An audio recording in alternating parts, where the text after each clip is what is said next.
काय नेमका परिणाम वाटतो तुम्हाला? त्यांनी एकत्र यावं किंवा न यावं हा त्यांचा विषय आहे ना.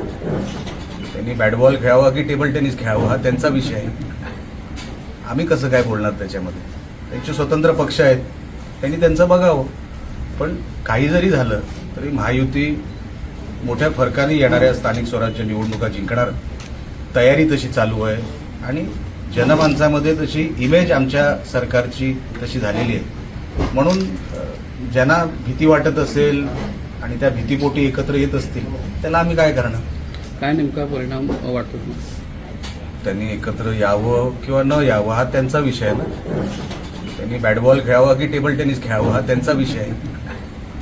आम्ही कसं काय बोलणार त्याच्यामध्ये? त्यांचे स्वतंत्र पक्ष आहेत, त्यांनी त्यांचं बघावं. पण काही जरी झालं तरी महायुती मोठ्या फरकाने येणाऱ्या स्थानिक स्वराज्य निवडणुका जिंकणार, तयारी तशी चालू आहे आणि जनमानसामध्ये तशी इमेज आमच्या सरकारची तशी झालेली आहे. म्हणून ज्यांना भीती वाटत असेल आणि त्या भीतीपोटी एकत्र येत असतील त्याला आम्ही काय करणार?